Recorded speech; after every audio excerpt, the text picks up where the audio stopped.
everybody to the committee of the whole meeting dated Monday, August 13th, 2018 at 6 p.m.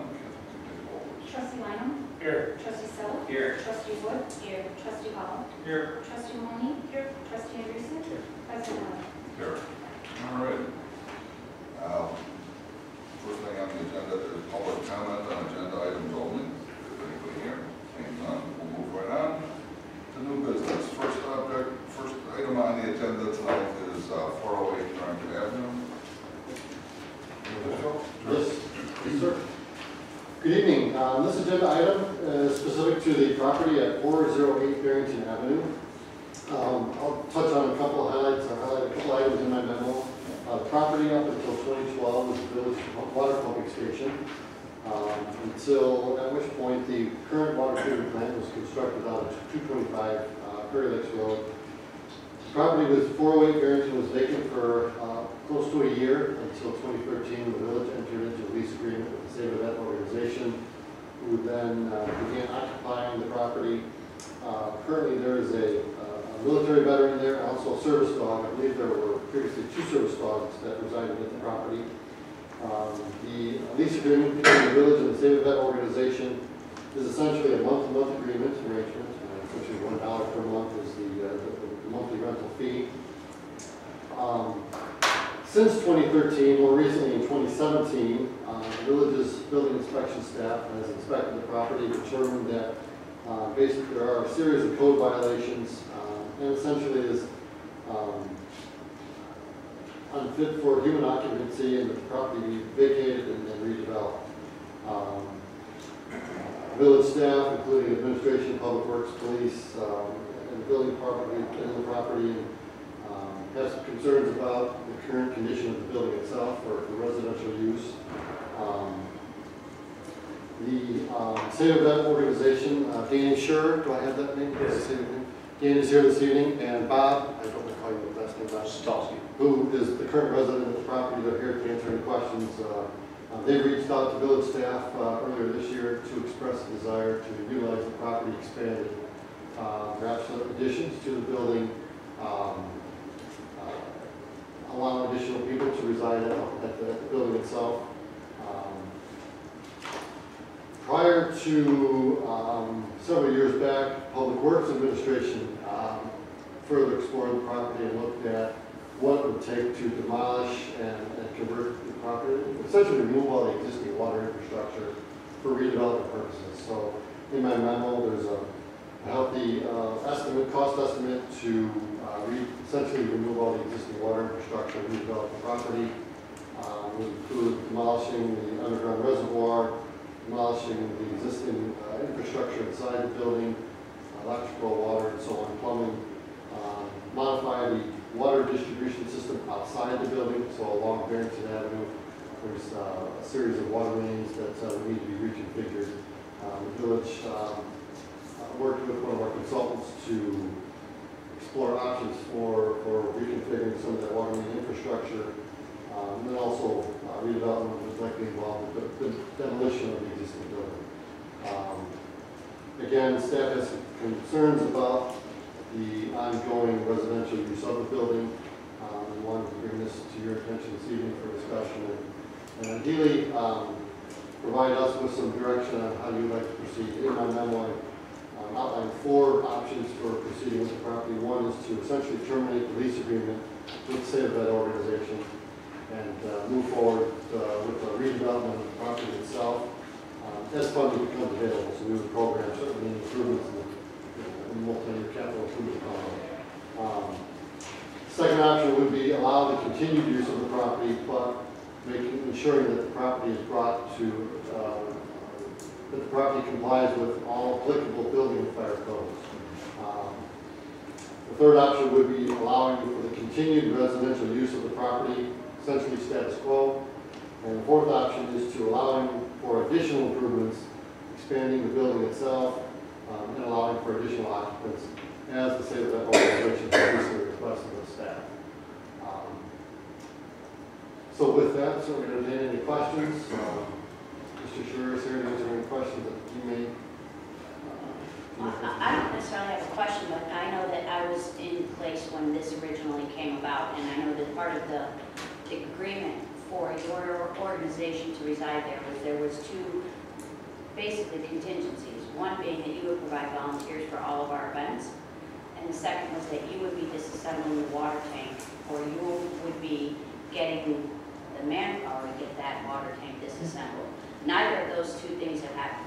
So We had volunteers from your organization, I think, the first year, possibly into the second year, and then haven't seen anybody from your organization helping out for any of our events. And so that, to me, is not really in good faith from the contract or the agreement that we had in place when you had come to us with this proposal.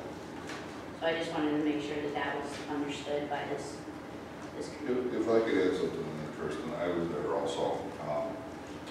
I do believe that they had offered volunteers. I don't believe that that was necessarily part of the contract. And the discussions about moving the water cistern in the back was something that came up years later. I don't think that was something that was originally. I'm going on my recollection, and I'm sure it wasn't written into the contract as far as those two items. However, I do believe that that was a verbal agreement from your organization to ours. And so, of course, one of the things that was written in the contract was the rent on the facility of $1 a month. And from the memo, they haven't been able to pay the $36 for 3 years that they've been there. So, Is there any, are there? I mean, if they can't come up with $36 over 3 years, how could they possibly make improvements? Are there any property taxes on the village? No. Okay, so there's no basically out of pocket for the village? No, because we own it, it's off the tax rolls. Okay, okay. So, what was the total amount to do the repairs, or to pull everything out of the amount to? We're looking at somewhere in the $400,000 range to demolish the existing reservoir, fill it in, remove the well house towards the back of the property, remove all the existing infrastructure inside the basement of the building, to reconfigure some of the water mains out in front. There is a water main that runs north-south across the property itself. We recommend keeping that in place just because of connecting a couple of neighborhoods and just for efficiency of the water distribution system, and the demolition of the building itself. So, if I'm looking at the outcome of that, we're going to spend close to $500,000 to net gain out of that would be that we'd have a vacant lot that I would say is probably worth $30,000 in the near end. So there's no way that we would recoup any of those dollars. Danny, have you been paying the rent on that? Is there an issue with that? No, we asked about it when we were working with, told to work with Bob and Jim, and they just said, don't worry about it, it's out. So they never did. I guess my concern with the project is, I have 36,000 in the car, they haven't. I guess my concern is, I mean, we have to do something with that property. Right. I mean, it can't sit the way it is forever. I mean, it's nice work, I mean, it's great that it's being utilized right now, but I don't want that building staying the way it is forever. I mean, and at some point, we're probably going to have to come out of the pocket as a village to decommission that structure. And again, as much as I love a program like Safe Event, you know, the most practical use of it is, we would have to decommission it anyway, is to work with someone that might build a home on the property and do some sort of swap where it's like, okay, you know, you agree to provide X, Y, and Z services, we'll kick in a certain percentage of it, because as a village, we're going to have to do that anyway, and at least get a functional residential unit on the property, which would be aesthetically more pleasing and it'd be more appropriate at this point. Right. I have a question. So you had expressed some interest in improving and expanding it to allow more residents there. Can you give us a little overview of what your vision would be and what kind of investment you're willing to put in to the building? We initially wanted to take out everything that's in the basement. We had crews this summer that were ready to come in, all local 150 guys and Illinois State Roadway guys that were going to came in to fill the tank and grade it out.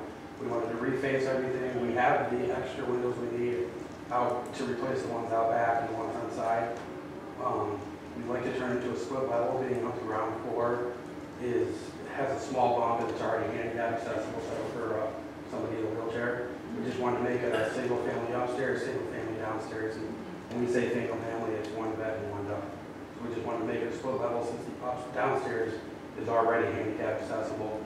We'd like to put an addition going out back as far as we can, but we were, from our contractors, told that we should stay at least 5 feet away from wherever the tank ends, so wherever that's allowed, to allow for downstairs to have a little bit bigger and upstairs to be a bigger bedroom.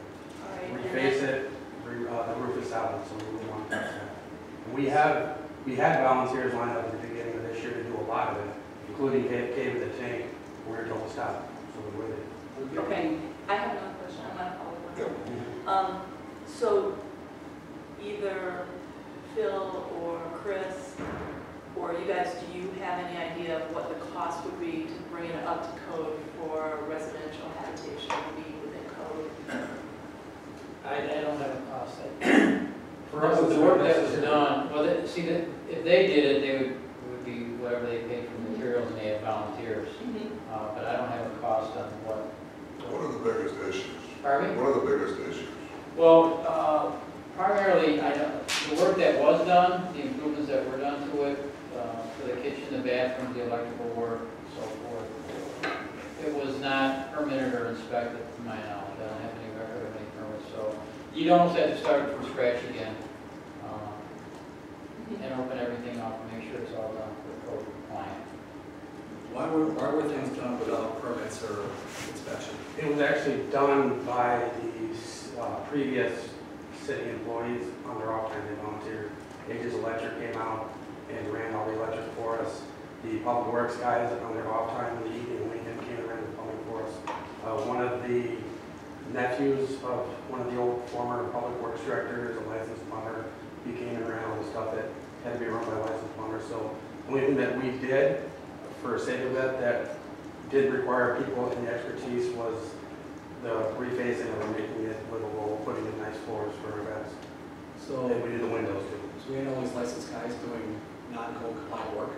Pardon me? So we had all these licensed guys doing non-code compliant work? Well, I don't know. It's behind the wall, so I don't know what I it don't is. think, whether or not it's, We don't know. tell me if I'm wrong. I don't know that it's not up It to hasn't code, been it's just that inspected. there weren't any permits. Oh, I got you, I And apologize. I would have to say that's on the village, not on, Yeah. not on that. Yeah, and there weren't any inspections.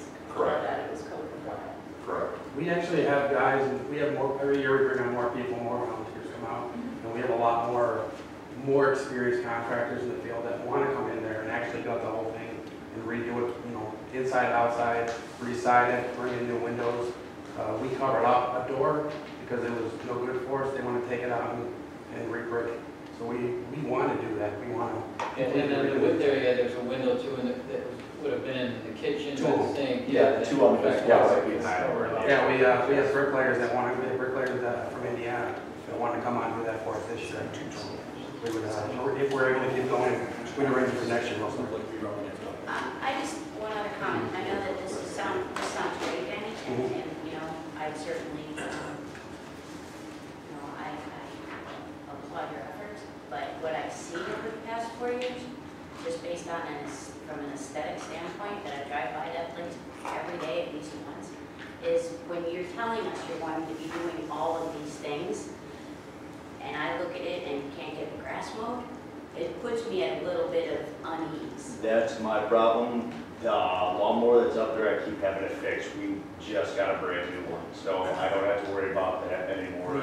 The other So that was cosmetic just an stuff, example. I'm not necessarily speaking directly about. no, I get it. We wanted to trim the trees and plant flowers, and before the regime change in public works, we were told not to touch it because it's city property. We called the city and let them know. Even initially when we first moved in, they were asking us not to cut the grass. They said they have a crew that does that. We have to be able to at least cut the grass in the back ourselves. We used to cut the grass next to us, a lot next to us. We were told to stop. We were told that there's people that do that. We occupy the building, but it's not ours. We've always been limited. couldn't take out the heater that's in there. There's an old shop gas heater. We have a furnace that they want to put in. They weren't allowed to, it's not our property. So we were limited on a lot of things. We still want to do it. We want to turn it into a two-family home. So you were specifically told not to maintain the exterior of that? I mean, we're told to stop and we started replacing the windows. That's why we have 6 brand new windows in the back and we haven't touched them since. And who told you to stop this? When Oh. was this? The old public works director told us not doing it. All right. He said that it's city property, we have to work for the city for it, and we said, stop. Still have the windows sitting back there, they're still brand new, still wrapped up, we just didn't go any further. Have you guys explored state or federal grant money? No. We did it in the very beginning, but it limits what we can do as an organization. For state funding for veteran housing, it doesn't allow you to drug test your vets, you're not allowed to force them to work, and after 2 years, you have to kick them out of the residence. Our program, we drug test our vets randomly. We require they either work 40 hours a week or go to school full-time with above need average. And for that, they're allowed to live there rent-free. Our program works. In 11 years, we've hired 3 people. Every veteran that's left our program, other than those 3, is making almost 6 figures a year now as Scouts and their kids. If we take state funding, that ends. I've seen programs that take state funding and federal funding. They barely work. They scratch by. They're not good. So let me just talk about the building for a minute. The building itself has always been a pump house. It was built to be a pump house. You had a lot of equipment and piping going in the basement in what was the kitchen area originally, and then you had a small set of stairs that would go up to the 2nd floor, which was office space, but basically it looks like 2 bedrooms. So while it looked like a rough approximation of a house on the outside, the inside was and could be considered to be residential. I don't think, and correct me if I'm wrong, Chris, there's no reason that it can't be. It's just a matter of bringing it up to code. Yeah, correct. I mean, if things are done, I'm not talking about the aesthetics of anything right now. I'm just talking about the basic footprint. It's, you know. well, there's a lot of infrastructure that would have to be removed in that basement. That's a different, that's, yeah. Anything's possible, right? Right. It could be remodeled to be residential.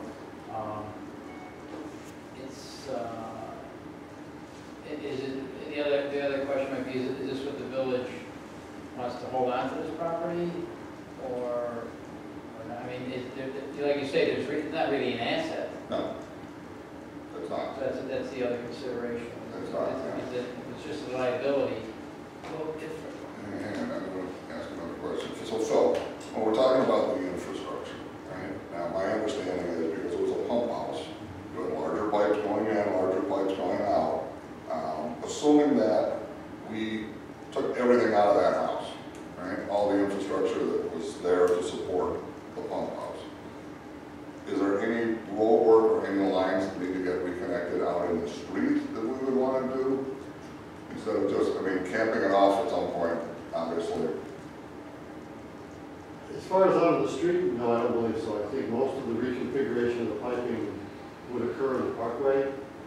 Okay. So essentially beneath the public sidewalk, perhaps even out to the curb. I don't believe, I've read one of our previous, one of our consultants essentially has looked into the water main improvements tied to addressing the standpipe, and whether we want to eliminate it altogether or keep it, or there's been a number of options that have been explored. But as far as to answer your specific question, I think it would primarily be the parkway. Okay, so you dig a trench down there, and what work is involved to separate everything in that house so that everything in the street just goes back to normal like it wasn't there? I believe there's a line that goes in fact, I have some information here. There's a line that comes in, goes into the building, a main that comes out of the building itself. We would certainly want to eliminate those 2 lines in and out. Make sure that we looped everything in that immediate area so we don't have any dead ends per se. Right. There is a main that crosses the property to the, I think it's closer to underneath the driveway of the property. I believe there's a north-south main that runs there. We want to keep that. Most of the configuration work would occur in the parkway. Okay. There is a wet well in the basement of the building itself that we would want to certainly abandon. It's a fairly deep well. It's my understanding. From what I've seen, there's a wooden cover that's on the swell. So certainly if there's children nearby, or really any adults for that matter, we want to make sure that that's properly abandoned, capped, eliminated. And can you break out what that work would cost?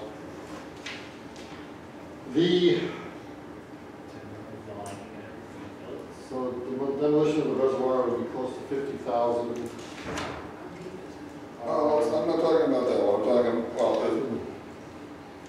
in other words, if that pump house wasn't there, if there was no equipment inside, so we're just bypassing that now on the parkway, connecting, taking the main that goes in and the main that goes out, and then putting those together, obviously.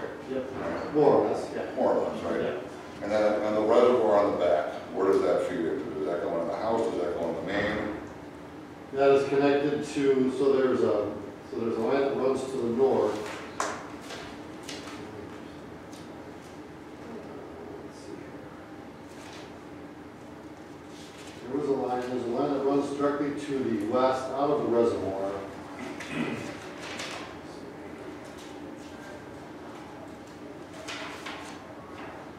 We're looking at some drawings that are fairly old here.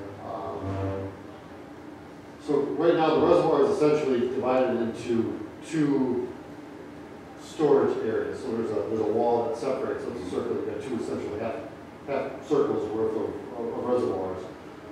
There's a line that runs into each, and there's a line that runs out of each. So there's essentially two lines into the existing reservoir and two lines out. One on each, one in, one out, sort of each half of the reservoir. So those will need to be abandoned.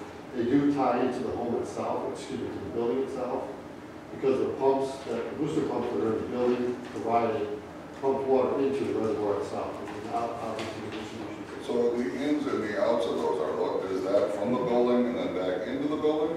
I believe it's out to the reservoir, so it pumps from the distribution system through the pumps in the basement of the building, and then into the reservoir, and then out to the distribution system. Okay. But there's kind of lines, I must admit, I don't have an exact. Oh, that's okay. So I'm more worried about, or more concerned, I should say, not worried, the connections in the front, the mains. Is there a way that we could break that number out separately as to what that would cost? And I'm not asking for that tonight, I'm just, I know that they broke out, for example, filling in the wet well was over 20,000 was an estimate for that work. The water main work, roughly $200,000. 20 of that 220, that's in my memo. 20 of that's engineering and design, and then 200,000 is water main actual construction. And that's basically due to bypass. Yes, I believe so. Does that- Now there's footnotes in. That's good. Does that remove the cistern too? No, the reservoir? Yeah. Well, reservoir was, demolition of the reservoir is 50, filling in the void, was, so that could be close to 70,000 for that. yeah. 70,000 specific to the reservoir. Yeah, no, that I believe in, it's the 200, and maybe I'm just thinking of this wrong. But road work in the parkway to disconnect to reconnect the main to the main instead of going into the house and bypassing it. That would be 200,000. That's, okay, that's, It does say the project is tied to a larger reconstruction of the standpipe located up the road, so right. beyond that, I don't have any Okay, breakdown. so what I'm asking is, can we, and I'm not asking tonight, can we break out what that number will be? Sure. Okay, thank you. We can take a closer look at that, yeah. How deep is that line? The reservoir? Reservoir, it's down quite a ways. So the top of the reservoir is a couple of feet above grade currently. I mean, we're not still pumping into it, but No. water does infiltrate it, doesn't it? I mean, it's My sustaining water in It's it. my understanding it leaked pretty significantly around the time that the property ceased being a pumping station, so. My thought is if it's continued for, there's an underground spring or whatever that continues to feed that tank, then is that going to eliminate or restrict what can be built on it or what you can do with it? I mean, if you're talking about wanting to expand it, how deep can you go? Not to mention, which once you fill that thing, if it's 20, 25 feet deep and you fill it, you're going to have to wait a couple of years for it to settle. I mean, I'm assuming before you can build on it. We removed one of the access hatches, and there's a little bit of water in the bottom. For the most part, it's relatively empty, but there's water. I don't know how much. I remember Joe Hines saying that it leaked like a sieve and it was coming in. According to Public Works staff, it did leak pretty significantly at one point. So let ask you a question, Dan? You had commented earlier before, prior to the season, I don't know, it was probably a year ago, and mentioned that you have the capability of filling that. Yeah, we did, we had lined up this year, I'm sure we get lined up for next year, there might be time this year, but I doubt it. Can you make that house look like a house? Yeah, Because there are some concerns. we would need a full summer for it. Oh, I understand. Yeah, But you could, we can make it match any house in the neighborhood, we can make it look better for them. and can you provide drawings to the village showing what it would look like? We can get you graphic rendering, yes. Well, my point is here, and I don't know if anybody's on board with me or not, to spend $490,000 to tear a house down for a $30,000 lot That's been done. is ridiculous. I would much rather give it to you, you fill, you know, full of the appropriate permits, you get the tap-ons, you do the work or whatever with the village giving you your blessing. Guarantee that you're gonna bring this thing up to code, show us what it's gonna look like. And then, you know, whether or not you pay taxes on it or not is a private entity, I don't care. But I would rather, you know, give them the property, have them do the work, we do the street work up front with a guarantee that, you know, from now on, if it doesn't get done, we go after you like hammers. Well, Of course.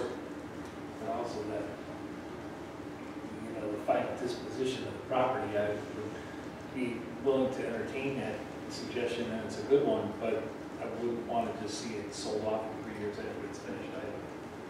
If what we're trying to do is going to go ahead and donate this and any effort Well, or time from the village. Yeah, Jeff, but I agree with you. A charitable I agree with you, organization. but here's the thing, is that, you know, I'm making up numbers here. It's gonna cost $490,000 to do all this work. We get it down to $40,000 to $50,000 for our part, right? So we're cutting our losses. No, I understand. And he's gotta put, I mean, what would you think it's gonna take for, you already have the estimates. He's basically gonna be spending the bulk of the $490,000 just with volunteers. Right? So he's gonna be putting that much into it.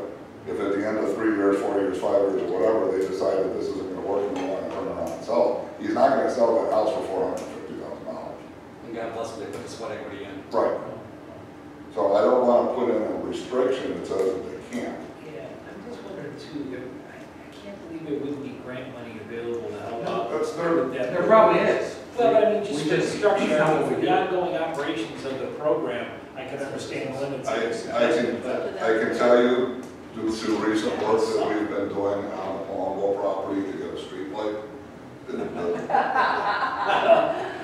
amount of red tape that goes along with getting a grant is astronomical. It is, and you gotta learn, and it's, writing a grant is not the easiest thing in the world. You We gotta- got the grant, I mean, that was not the issue. The thing is that now that we've got the grant, there is a whole extra level of burden on the village that we would not have had otherwise. So I'm not gonna, Just, you know, monies for the structure for this kind of purpose would seem to be, would be available without the kind of limits that. Again, that's their choice. suggest. Yeah, It doesn't affect us. I believe that he has the volunteers and the materials to do the job. The question I have though, I mean, before you said that, that's kind of where I was leaning, it's like, you know, we don't really have an asset right now, we have a liability as a village, in my mind, because it's gonna cost us $400,000 to make it worth something that's worth $100,000. That's a liability. I like your idea about just saying, you know what, you've got the volunteers, you've got resources, you can basically negate a lot of this out-of-pocket costs and get it up to something usable. What I would say though is we would retain title to the property until they met very specific criteria. Like, you know, you gotta do the cistern, you gotta do this, you gotta do that, you gotta maintain your permitting, go through inspections. And once they've achieved whatever You they're, do the work, make it look like a house, everybody's happy with this thing, and here you go, there's the TV. I'd be a little more involved in that, but, but generally, yes. If you make it like a true house and you take care of the things that, like, you know, filling in the cistern or whatever, and then once they've met those criteria, then the title will just transfer. My concern, and I'm just playing devil's advocate here, would be that, you know, somebody yanks that from under them after they've spent the money on it. I like where you're going with this, I just want to make sure that this is fair to both sides. Well, that's why I'm saying, that's why I said, you know, kind of the general, well, just make it look like a house doesn't work. I mean, I want to protect them in the future too, because this board, you know, could change It will, between now and then. yeah, it will. And, you know, basically, if it's, you know, very clearly, it's like these 10 things, here's your tasks, you know, make sure you get your permits, make sure you get inspected. And once you hit those 10 tasks, I don't think we would have, not we, but whoever's sitting in these seats and 4 years would have the ability to get a back door. 'Cause I want to protect them as well. But also on the flip side, is if it comes off the village's rolls, it becomes private property, They're then paying you're on tax top on it. of property taxes as well. So is that So- something that It helps them out too, if it stays on our rolls rather than theirs. entertain? And it allows us to maintain a level of control to make sure that they're staying on task as well. I mean, it actually seems to work best for everybody. Is that something that you guys would be okay with? What I say in like small military terms. So basically what it would be is, we would come to some sort of agreement where you would say, okay, here's the 10 things that need to be done. Cave in and fill in the cistern, take care of the wet well, get this out of the basement, do whatever the tasks are, fix the roof, whatever. And then, With a calendar. yeah, with kind of like a tentative calendar, but these are the things that need to be done. And then once those things were accomplished and it actually became a house, we would then basically sell you the property for $1. Yeah. And then that way, it stays on our roll, so you don't start paying property taxes on it right away, because I'd rather have you put the money into the property than into the state. We're 501c3. Yeah, you're not gonna. Oh, okay. So, well, that's not an issue then, but it allows us to maintain control, at least while the tasks are being accomplished. Once they are, I mean, be very clear what those objectives or what those. Yeah, as long as they're clear. Yeah. I trust Len, I trust you guys and everything. But we may be gone. We've been here so long, but we'd have our real estate look at it just because. Yeah, well, you should. Any volunteers? Yeah. I'll pay lawyers. I'm okay with that. I'm good with that. What about the arrears? $36, I'll pay it. I'll donate to the church. Thank you. Yeah, that would be There would be one other thing to consider, and that's if they were to get a multifamily, it would have to be rezoned. great. Now, would you consider 2 vets a multifamily? If it's 2 kitchens, 2 separate residents, then it's multifamily. If they shared a kitchen, then no. Well, maybe as part of the deal I'm talking about, they would show us kind of the renderings or the blueprints for what they propose to do. So that way it could be approved in advance. So it's not one of these things like get it done now, they're gonna have to come back and do something again later. Just get it all done at once. Can we get renderings to you before we get blueprints? Oh, yeah. Oh, absolutely. I'm gonna say the only way I'm comfortable with this is if this is absolutely in writing, specific details, timelines that are approved through our attorney, approved through our village administrator, and I don't want it to see, and again, I don't think it's unreasonable to see it go through December 2019, I'm sorry, the end of calendar year 2019. If you're saying that you need a summer to do this, which I'm assuming you mean next summer, I know in the summer, I can't give you an estimated time when I'm talking to people that take in the backyard, even though our guys say they can do it. They can't right now. I can call them up and ask them if they're gonna have time next year. We can have that. We can- Until I sit down and talk to my Figure out guys. deadlines that make sense. Yeah. Until I talk to my guys, I don't know how long it'll take them to cave it, and I don't know who's available right now. I don't know if anybody, they have some managers are out on job with fighters. Well, let's look at this from the opposite side, and again, I'm playing devil's advocate here. All right, these guys do good work. We kick them out because they don't meet code compliance there. We spend $500,000 to tear it down and have an empty lot, and then we turn around and sell that at $30,000. That's the total opposite direction there, and I just don't think that makes sense. And Lil, the guys that did this, the stuff that requires code, we know that they're local here, they have licenses. Be more than happy to take down the wall and show you. Yeah, you need to satisfy Chris, That's fine. and you need to satisfy Phil. We, And when it comes to what the aesthetics are, and, the rest of that, you need to satisfy us and the neighbors. We just need to know that this is gonna look on the outside like a residential house, and then it's up to code on the inside. I can make that guarantee by the 19th, not including the tank. That's not something that. All I'm asking at this point is for the board to consider this as an option, and then from this point, working again with Chris and with Phil, we're gonna come up with some timelines and say, these are the things that we need to accomplish. We can do that. That's all I'm asking for this is, that I think the board needs to consider this as the 5th option, so to speak. I really don't want to be spending that much money on something that I'm not going to get anything except for scrap metal. And we from a public works perspective, we'd like to ideally see the infrastructure, all the infrastructure that's in the building itself right now is technically connected to the village's water distribution system as we discussed. It would be nice to from a health and safety perspective of the resident, it'd be nice to obviously get the building and fire codes complied with, but from a public village-wide perspective, ensuring that any infrastructure that's in the basement does not, anything that happened on the property, does not adversely affect our system as a whole. Correct. So the sooner we get the systems connected, the village system disconnected from the property itself, the more comfortable I would feel going forward, just to ensure that. So, And can I ask the chief a question? Chief, if there's a situation that goes on in that property that ends up having some type of liability, because we own that property, and because we don't necessarily, I guess we have a lease? Yep. So what's the legal ramifications of that? It's a question for legal counsel, not for me, but when I walked through the house, that's exactly what I was concerned about. I can't answer your question, Chris. And I would like that question answered from our legal. We can get renter's insurance too, is that include our renter's insurance? I think if I had to look at what the biggest concern would be, just to be honest, you have dogs, love your dogs, they've always been great. We have one there. Yeah, I know you have one there now, but my point is, somebody comes in there, gets bitten by a dog, it's in a village-owned property, what's our liability? I don't know the answer to that, I don't know the solution to that, but I know that there is a solution to that.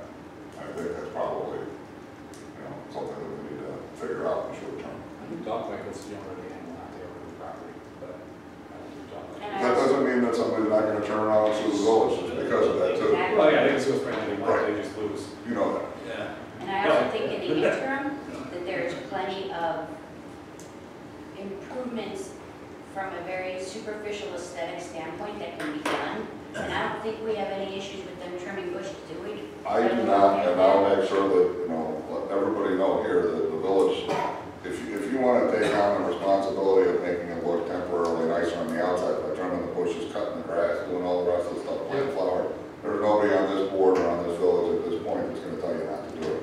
It'll be done. I mean, unless I'm hearing differently from you two. No, certainly, there's property maintenance codes that are out there, and I mean, we'd like to see the properties maintained. I would like to see it maintained too, but I mean, instead of paying Donkoski to go there and cut the grass, you have public works doing it.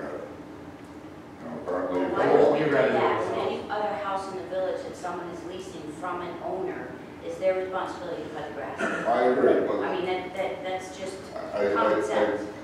You are absolutely correct. You're absolutely correct. But they were told differently. So,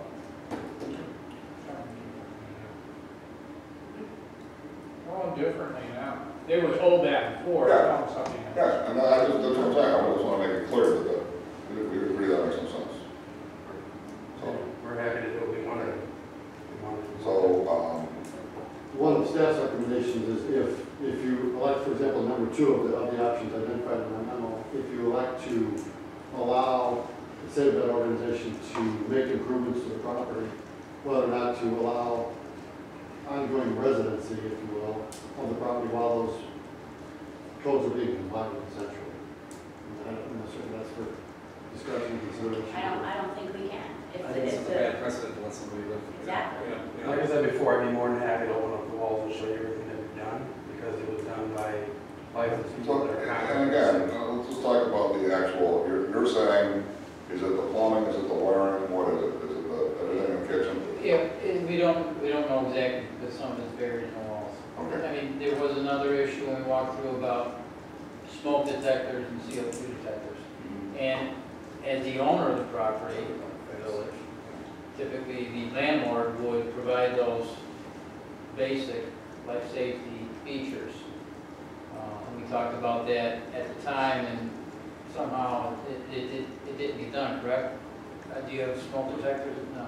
So that was something I think the village was going to take on, Public Works or Greg or somebody, but it just kind of, it never got done. So there's something that we would be, as an owner, responsible for. Yeah, but usually when somebody's renting, they're paying more than a buck a month. Oh, I They put in their own understand. smoke detectors. Right, and so that they could, if that's the case, then we want them to install those devices, but they need to be installed. So let me ask you, go ahead.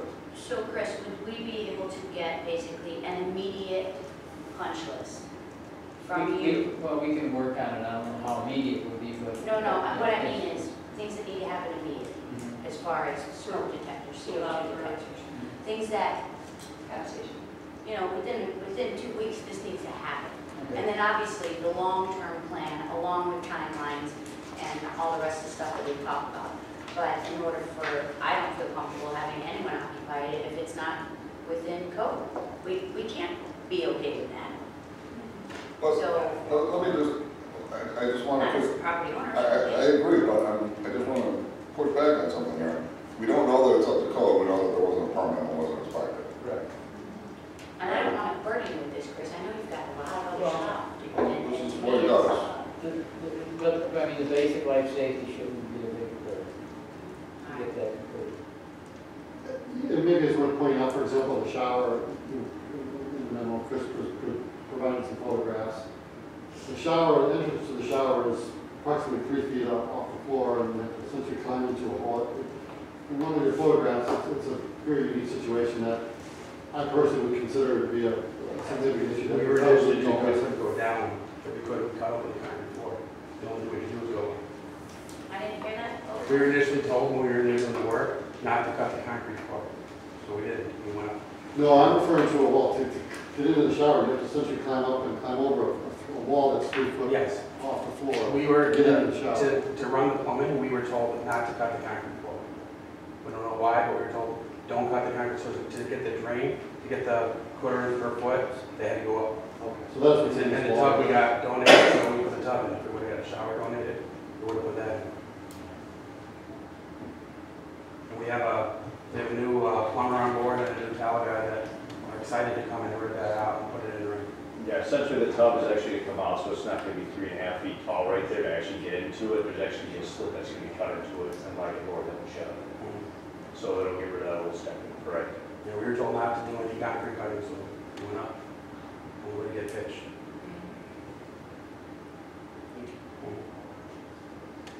All right, so what would be the next steps here?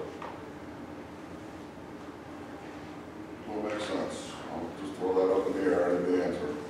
Well, I think like what Kristen was saying, that, you know, put together an immediate, you know. Oh, I agree. You know, there's a lot of cracks that need to be filled right away, and then a long-term plan, everything that needs to be done, and then I agree with you. I think Chris is. what the village said it's gonna be, and that Bill and Chris can give with, and then put together a timeline about what's gonna happen as far as fixing it up. I mean, the bathroom thing has really got me a little bit on the weeds, because if you've got a client.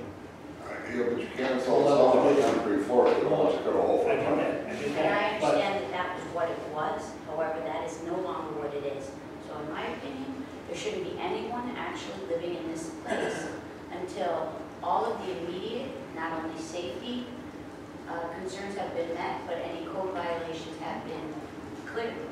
I think that should be our next step is, unfortunately, guys, however long it takes. But you're not saying there's code violations, that's like driving down, Until an somebody- inspection it's like is driving done by somebody's house and to determine saying, that there are "There's no no code First of all, we violations. gotta have, And we can do that today, we can go in there, take a yeah, walk. we gotta have a dose of reality of what's happening here. I mean, I understand like the smoke alarm, smoke detectors. If they gotta step over a 3-foot wall for a couple months to get into a shower, I'm not really concerned about that because that's not a safety concern to me. I mean, it's awkward, it's goofy, but it's not a safety concern. I mean, I like am to- concerned.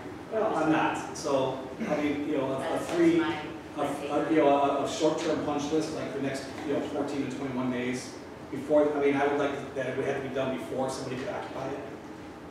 And then start working on the longer 12, 18-month plan to renovate, remodel, get rid of the cistern, and what have you, and then come back for it more. All right, so it sounds to me like initial step would be, Chris, you can put together something that would satisfy the board as to what you would need to see to be able to, let's just call it, give it an occupancy. Right?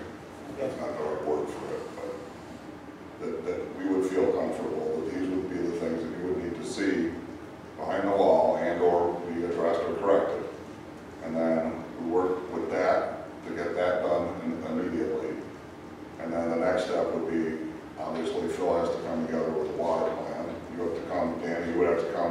show us an elevation or what it is that your plans are. It doesn't have to be done by an engineer. Okay. But, you know, just something initially so that we can see the concept. I understand it costs a lot of money to do it, real engineering. So initially, let's just see what the concept of this thing is gonna be. You got it. And then, you know, you continue to work with everybody to see if there's a path forward. And, you know, I don't think anybody's willing to commit yet, but I think that we need to see what that is. And then, obviously, Brad and Jennifer take lead on this and see where we can go. I think it's the best resolution, potentially, if it works for all parties. Just because you're right, I mean, why spend 400 grand, right? I mean, even if we got a crazy price for that property, we got 50. You know, we're still, you know, getting, you know, we're still paying 8X on that. You know, you got the financial aspect of it too, which I think we all understand. At the end of the day, this is in a neighborhood, it has to look like a house, it has to be treated like like neighbors. And I'm also concerned about the aesthetics and that too. But I think we can get there. I mean, do you think we can get there? Yes. And I think we can, in 2019 date, I have to check. I'm not the one digging it out, blasting it in, filling it in. Yeah, I mean, when we get you've got the list of all the things that would need to happen past the parkway, correct? So I want to try and see it, in my mind at least, there's a separation there. Here's what the village needs to do to reconnect or disconnect, or however you want to put it, so that our mains are good without the house. And then everything from that point on, once this thing has been disconnected, theoretically the burden is on you to do that, right? Okay. So do you have a way of separating it out, and so that they know what it is that they have to do? And obviously it's all going to have to be inspected every step of the way. Okay. So are there any budget concerns about what the village would have to do as far as our end for the front, cutting off the lines, disconnecting the mains? Is that right now this year within budget for you? Currently, we don't have an expenditure for this federal project, and I guess it would be many thousands of dollars. We have union plumber who lives in Sleepy Hollow. He's already volunteered to put over 100 hours into his property. Well, we're we're local 50 guys, so. I'm referring to the front of the property. Yes. We're gonna have to dig. I get it, So, but for the bigger line. if you guys would allow an outside company to come in and do it, we might go off of that. So it wouldn't cost you anything. Well, the other thing honestly is, from a timeline perspective, what's the urgency of having that done in 3 months, 6 months, or 9 months? The faster we get it done, the more sure that we are that we're not going to have an issue, obviously. But it's been like that for Correct. how long now? Yeah. Well, probably more than that. I mean, how old is that house? Yeah, I don't recall, Yeah, me too. probably dates back to the 50s and I would 40s. guess. Been a long time. So, you know, to answer your question, is it budgeted for? No, of course not. We didn't expect to have this conversation. But can it be? Does it have to be done this year, I guess? Let's say, I'm not saying, I mean, basically our portion would be done on the 2019 budget. It's something we would look at, I We think. have to talk to. But at least we wouldn't be spending $490,000. So, that's something I don't think anybody was anticipating. But, you know, let's go down the path of, hey, let's make this a real house again. Get it off of the village's shoulders. And see what we can do. But, you know, you just have to comply with all the codes and everything else from now on, obviously. Okay, anything else? Is anybody in disagreement with this? I don't have an opinion at this point until we see what the actual results are regarding what the expectations are. Very good. All right. Planning on a September discussion then, or perhaps probably too soon to get something together by next week? Or I think, you know, whenever something could be presented to the board, I'm not going to throw out the date because I don't care. Might be able to include this in our September. We might, but I mean, this is certainly something we could address during another committee of the whole, so I'm not going to suggest that it needs to stay out there any longer than it has to. When it's ready to come to the board, it comes to the board. All right. Very good, sirs. Sounds good. You're free to go. Enjoy your evening. Essentially, Chris, would you like us to put some detectors in there? I'm sorry? Would you like us to put some detectors in there? I can fix them up today or tomorrow. Yeah, I can you have it in could. by tomorrow. Okay. Honestly, I Yeah, can we'll take get care of it, so.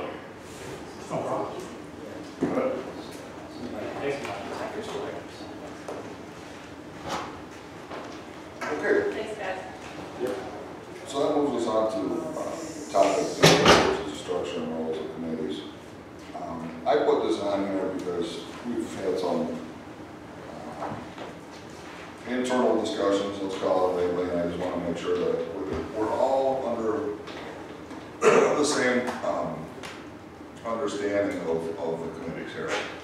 The way that this was done, and some places use it, some don't. Jeff, remember, obviously there have been times in the past when we haven't done it. There's been discussions of, we had a previous mayor that only wanted 2 people on a committee because that way it didn't have to be a public meeting. I don't agree with that. If you're going to have a committee and you're going to have a meeting, then it needs to be a public meeting. I don't think I'm a big fan of transparency. So there's been times in the past that we've used the heck out of these committees. I mean, everything from streets and utilities. Engineer Hines would come to us with road plans.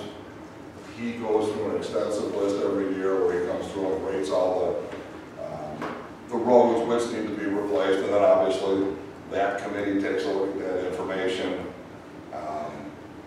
may modify it, may say, hey, let's put another 50 feet on here, or let's go, it doesn't make sense, let's go all the way down to the end of the road. We've done that plenty of times.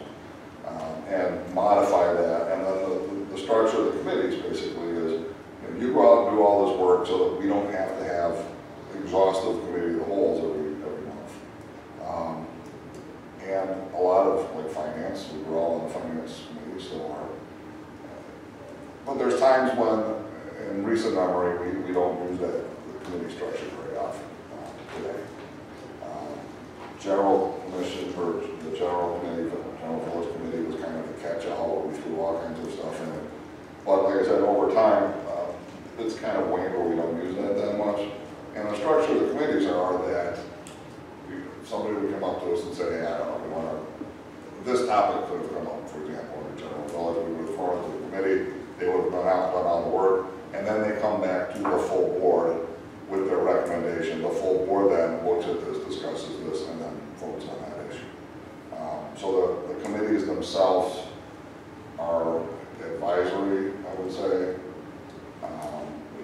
Research, yeah, right. It's things when we need that time that we don't, the way that I see things is that our Monday meetings, our first and third Monday meetings, we should be voting. Yes, there's time for discussion. I'm not ever going to tell people that they can't discuss things. But really the point of the Mondays is to me, the point of the committee of the whole is discuss things that are longer or more involved or first time topics or general discussions where it's just discussion and we don't vote on things. And the committee structure fits into that fairly well, and like I said, we haven't used it recently. There have been times in the past when we've done it all the time. So, one of the thoughts, it's up to me, basically, whether or not we keep the committee structure. I'm not a fan of it, just because there are times that we could use it. Like I said, a lot of places don't. The committees that we have still make sense. Well, that's the other thing too, that we constantly, I think we constantly need to relook at this type of thing. We've got a streets and utilities. I don't even remember the last time we met on that. It just doesn't seem to be necessary right now. And a lot of that is just because staff has taken up a lot of the burden, and things have become easier for us to discuss. So I don't know if that's something we want to talk about, which committees would make sense. Are the ones that we have now any use? Do we want to get rid of them? Do we want to change them? What do we want to do? So that's kind of why I put this thing in discussion. The thing that's driving this right now is community events, in that the role of the committee is to, again, go out, do the work, listen, figure out some stuff, make some recommendations, and then come back to the full board that then will decide the issue based on, primarily on those recommendations, but again, it's advisory. There's no time where a committee actually discusses or I guess, takes their decision and goes to staff and says, here's what you're going to do. It always has to come back to the full board. I just want to make sure we're all clear that that's the way that the positions are structured. So having said that, what are we thinking about the committees? Well, as the one who's probably been raising the biggest thing on the events committee, what concerned me, and we need to figure out what the committees, what their actual role is. I mean, define it, because we had an events committee. Yeah, we had a meeting, gave very specific instruction moving forward to administration. Okay. Well, let me at least give you the background on why I'm upset. We said, you know, basically it came down to Oktoberfest. And it was like they were gonna have one alcohol vendor for the whole event, which makes absolutely no sense whatsoever. We had said, no, we're gonna have multiple vendors and then just have them submit menus for food and alcohol and then kind of figure out swim lanes from there. Just for the better, you know, my opinion, a better event. Letter was supposed to go out to the business owners that week. 3 weeks later, I had one of the business owners talk to me and say, I haven't heard a darn thing. Another business owner that same day said, well, I heard they're going back to one again. I said, you know, what's going on? You know, why the about face when we thought the instruction was clear? Because again, thinking that the committee kind of had the power of the board. And it was told that they reached out to one member of the committee, had a discussion. I don't know why they couldn't put 2 more names on an email address. Why they couldn't copy on us. I mean, if it's a thing involving our committee, I don't know why the decision was made not to at least copy us two on that email. It's sniffed a whole lot like circumvention, but you know, we'll call it what it is. I was a little bit upset about that because again, the whole committee made a decision, and yet when they're going to reverse it 180 degrees, they only go back to one person. Makes no sense. And to be honest, I mean, on a more global level, it seems frequently like the board, you know, through its committees or otherwise, is answering to the administration. The administration answers to us. We're the elected officials. We're the ones that have to deal with our neighbors. We're the ones that have to go out in response. I mean, when hired staff goes home, and again, they do a wonderful job, but when they go home to their town, they're not going home to East Dundee, they're going somewhere else. When I go home, I'm going a block away. I'm having dinner at the restaurants that are owned by the people being affected. I'm going to church with the people being affected. I've got people knocking on my door that are being affected. So I mean, you know, we're the ones that the residents voted for and trusted to protect their interests. And for us to just kind of, you know, just nod and smile twice a month when administration wants to do certain things, I don't agree with.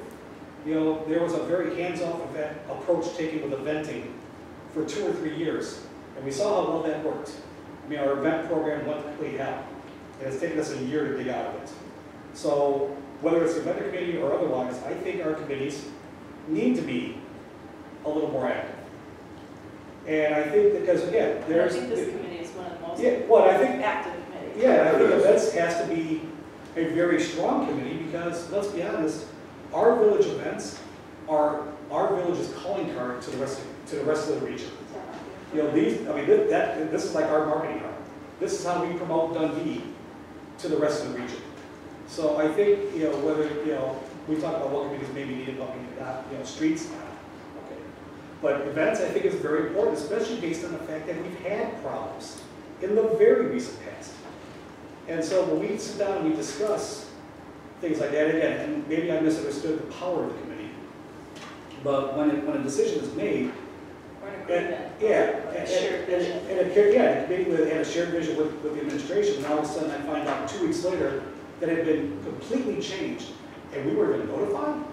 That's not appropriate. I mean, you have to understand that we go to events, we go talk to people, we're saying, are you interested in doing this? And if we aren't apprised of a complete change, we're misinforming people. I took a lot of heat because I told business owners what we decided in this meeting. And then when they get another letter, you know, the fourth such letter, whatever it is, that it's 180 degrees different, they're like, well, why did you lie to us? Okay, I didn't lie to you. What are you talking about? I'm telling you what we talked about at the meeting. You know, I mean, you know, we got to figure out the mechanism so it works a little better. Yeah, obviously. So, yeah, basic misunderstanding though, again, I'm going to push back on one thing. The committee doesn't tell staff what to do. The committee, the board decides policy. Staff actually has to do the work. So there's some lines there that we can and can't cross. Ideally, that committee would come up with recommendations, bring it back to the full board, and then we talk about it. Because I don't want to be in a situation where 2 or 3 people on a committee think something is the greatest thing in the world, and the rest of us don't. That's totally fair. Right? So, you know, Yeah, we have to get beyond certain issues because we've got some new people in, we're doing a wonderful job, and have been really doing a great job with the committee. I mean, with the events. You know, if I look at the Wine on Wednesdays or the Thursdays that have been going on, they've been really successful. Yeah, they're great, but again, one of the things we talked about, and the main problem that we've had with those events and that stuff, one thing everybody complains about, I had to wait in line 20 minutes to get a drink. I understand. Which happens when you have one vendor. Yeah, okay, hang on a second. The problem with that is on those events, we go back to the vendor and we say, you know, we're gonna do this. I could see the argument clearly either way. Right? Initially, when we did Heritage Fest, what did we have? We had 3, I think, was it 3 or 4 we opened it up to?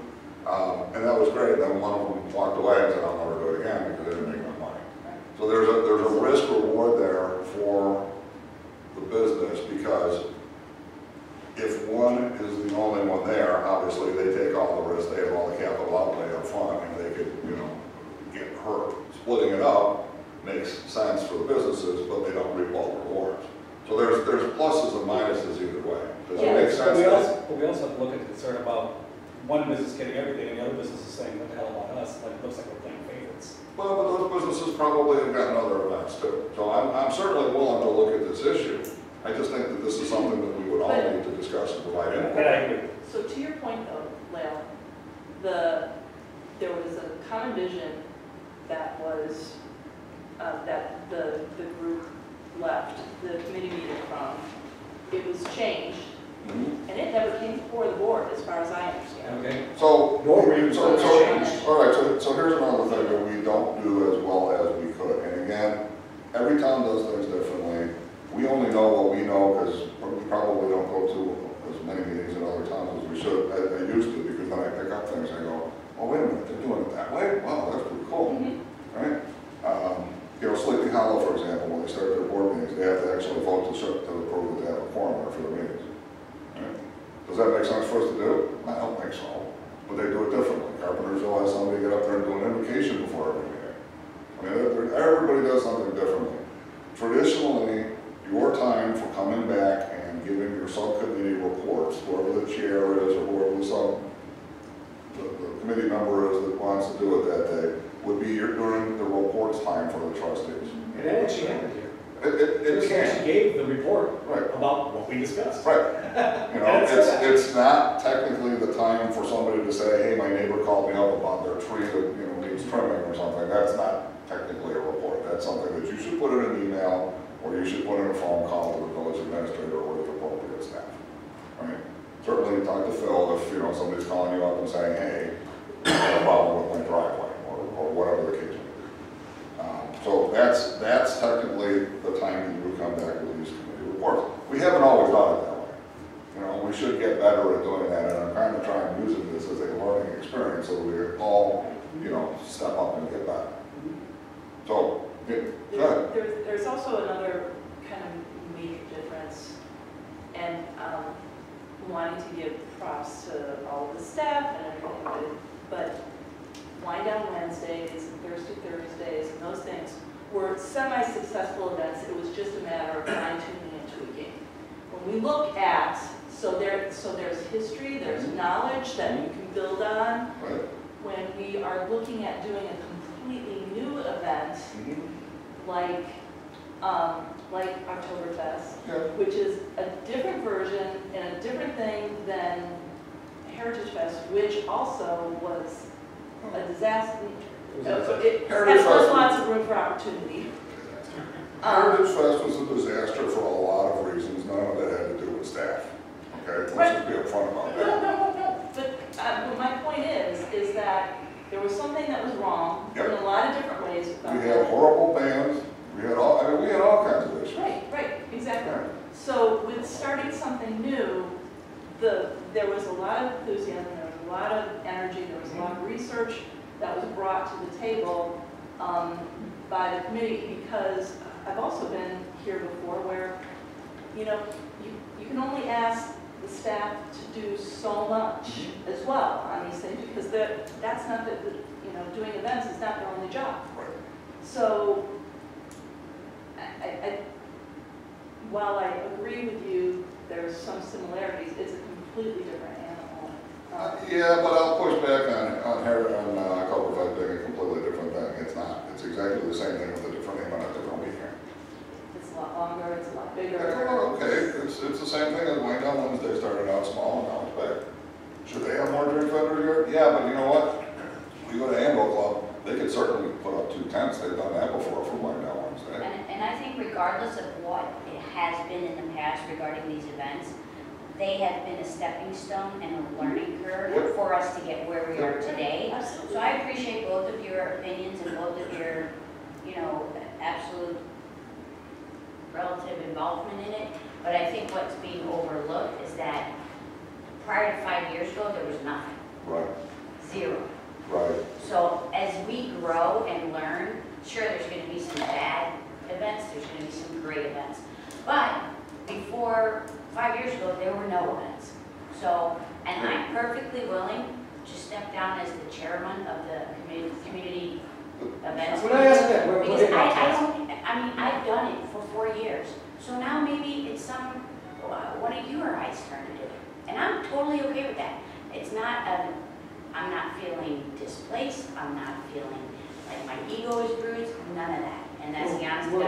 Well, I mean, I think we're getting a little bit off Yeah, the we topic definitely here, are. because, I mean, what the topic is how the mechanism actually works. Right.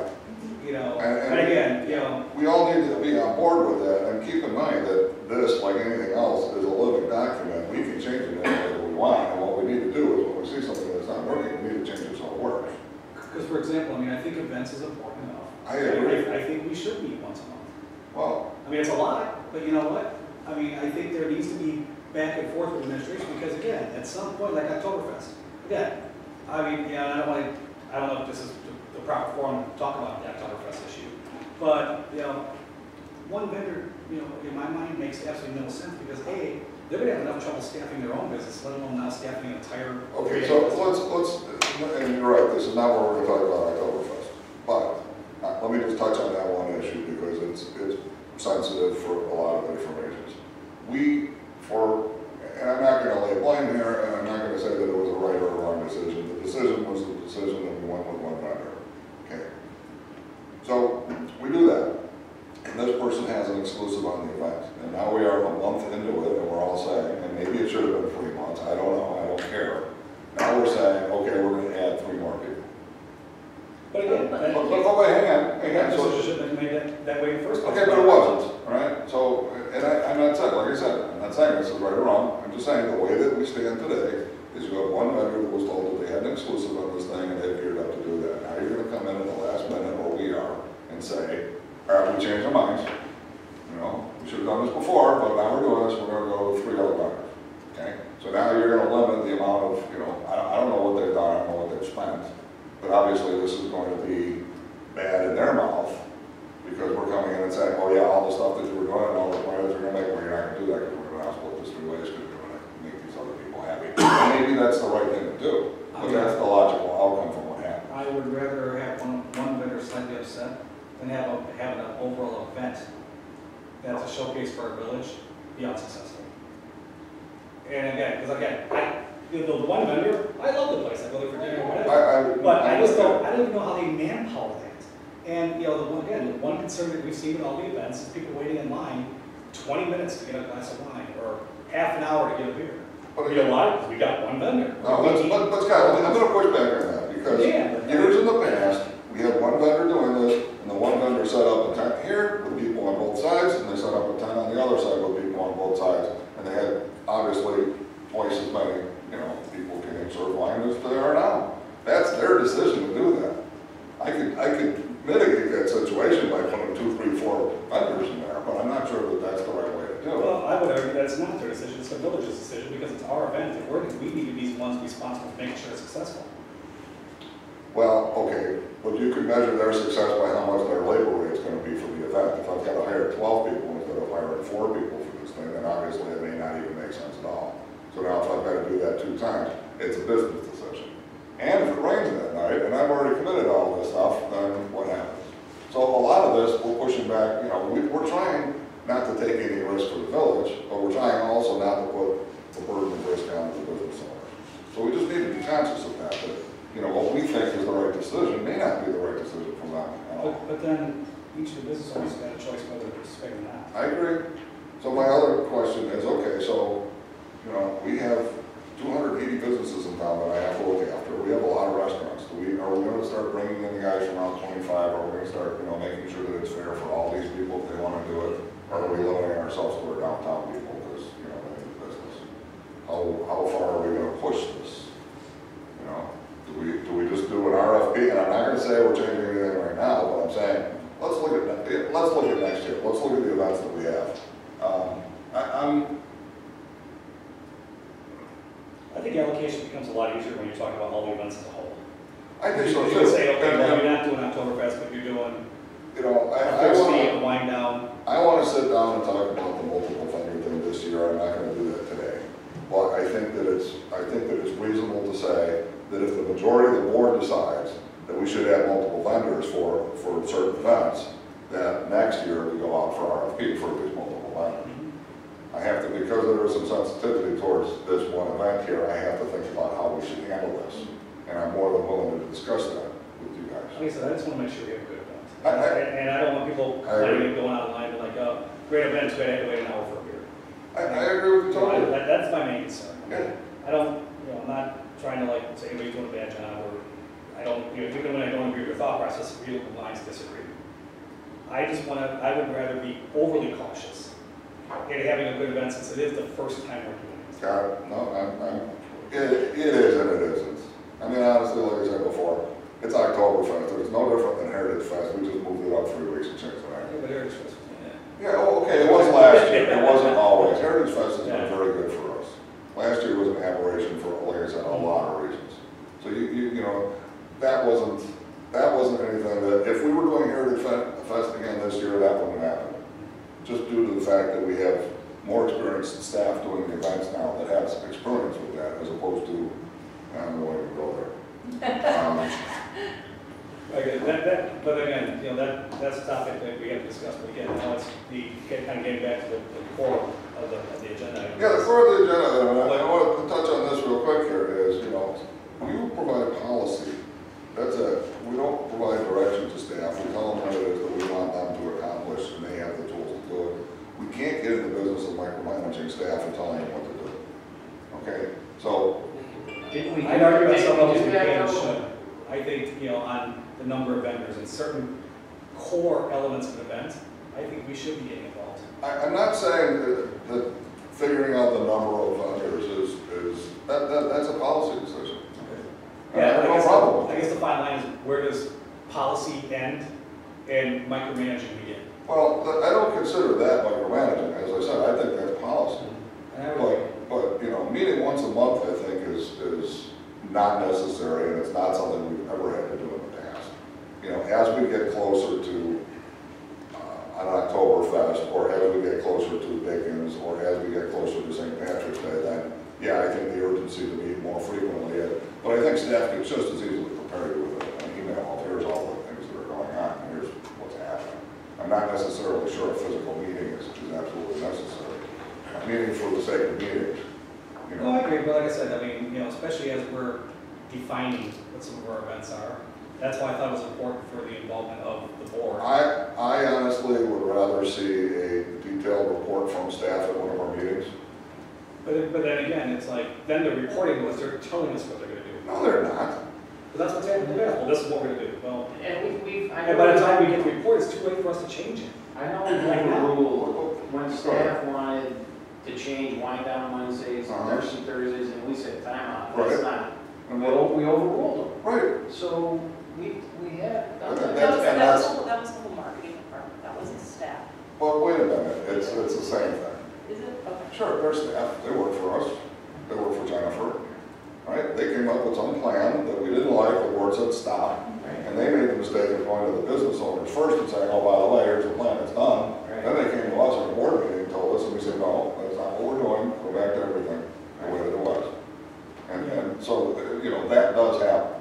And my concern is that the report is gonna be timely, it can't be, oh, by the way, here's the report, and it's too late to change it if you don't like it. Because that could happen too. But I mean, that's kind of where we're at now in Oktoberfest. Well, we've already said it's one better, but it's too late to change. I don't know if it's too late to change, I don't know that answer yet. We could change that, but it is gonna shake things up, and I don't know that, I haven't yet determined it, you know, I agree that that's something, I've never been a fan of just one person, but there, like I said, there's some sensitivities now, so let's see, and I don't want one person to do it and fail. Or I should give them, that one person, tell them to have multiple locations for. They still got staff, I mean. The problem is that, you know, I can tell, not I, staff would tell the business, okay, here's what we require from you, and they, you know, what if they don't do it? What if they don't comply? It's difficult. I can tell them I want 3 different locations, and I want. The option is the next year. I don't care about next year, we've already failed, and it makes us look bad. That's the point. That's my main concern. Well, Right? I mean, at that that point. could happen going to either direction. It could, but it's less likely. So it's a valid point, but I will consider this issue and meet with whoever I need to meet with on that specific issue. But again, I just want to be clear on this. I don't tell staff what to do. There's a very fine line. And I know where you're coming from on this. Yeah, you're an elected official. You're here to make a difference. If you say something, you need to change it. But I will not go to anybody on staff and say, here's what I want you to do. I go to Jennifer and I say, this is what you need to do. It's her staff. Yeah, she reports to me, and technically they all report to us, right? But you have to follow the chain of command on these things because it's essential that she knows what's going on so that she can follow up. Right? If I see a road cone in the street or I see a tree down, yeah, I might tell somebody from Public Works, but I'm not going to tell them to go do it. I don't know what his priorities of the day are.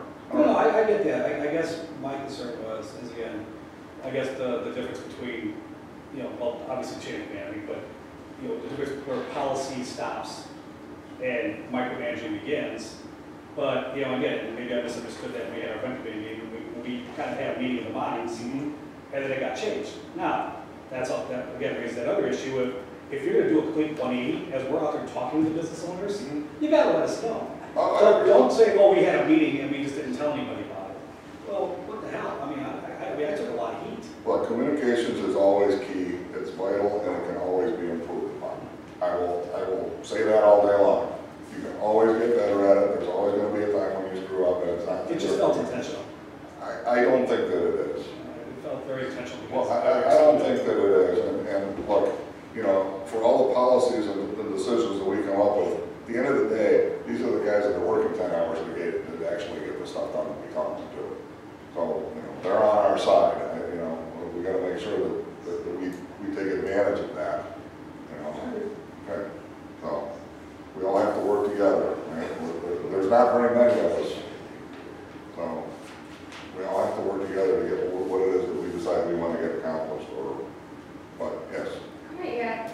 You know how I take minutes for all these meetings? The committees are to take their minutes, and that's the record of the meeting, and they get posted on the web, but I haven't been receiving any minutes from committees.